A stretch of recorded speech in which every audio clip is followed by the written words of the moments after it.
Hello, welcome to our YouTube channel. Today we're joined by our Centre Director, Professor Alex de Ruyter. So Alex, this is actually our first Q&A since the UK secured a deal with the EU. So what do you make of the deal, and do you think it's a good or a bad deal? Well, thanks, Beth, and Happy New Year to you.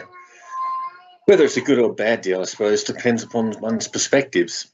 I mean, I think most people would agree that it's substantially better than not having any deal.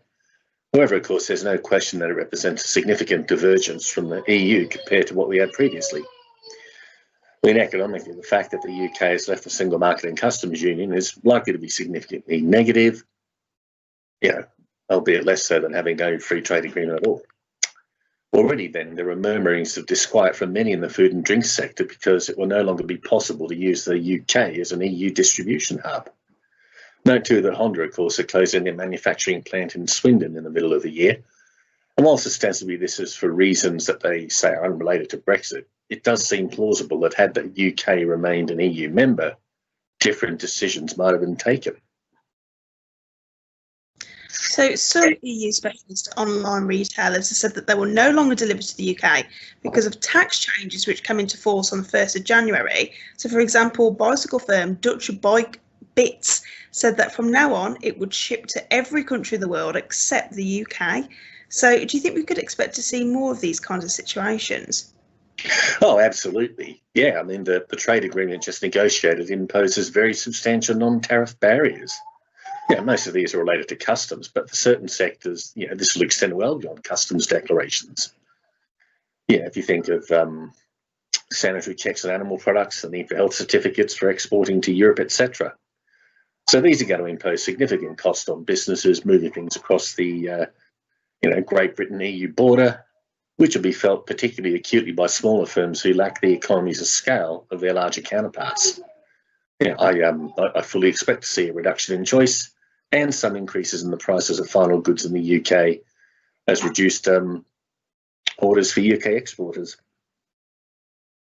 So the ports are reported to have been fairly quiet so far, but do you think we could expect delays or perhaps confusion as well in the coming weeks? Yeah, I do think some confusion and delay is inevitable. I mean, delays certainly seem likely. Of course, early January is a bit of a quiet time, and there was a lot of stockpiling going on before the new year, but that'll pick up again.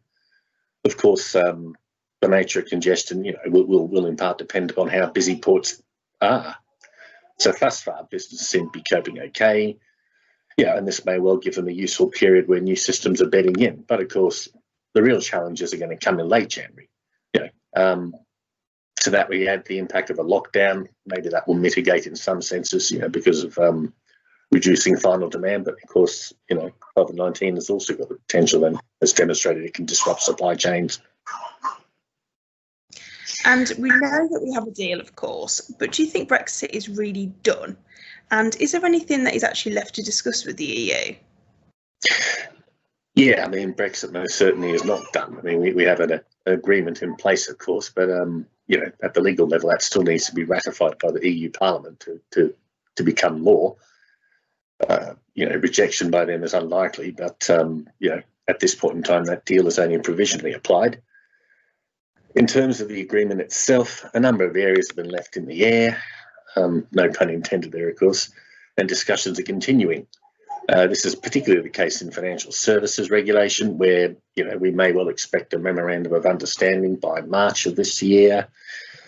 And of course, in fishing, for this 5.5-year transition period where ongoing negotiations are likely in future years. Of course, there are also provisions in the agreement to enable the relationship between the UK and the EU to evolve further over time as well.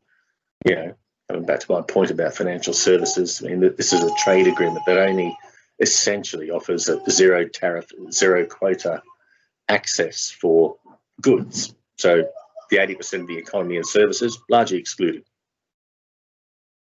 Thanks for joining us, Alex. You're welcome.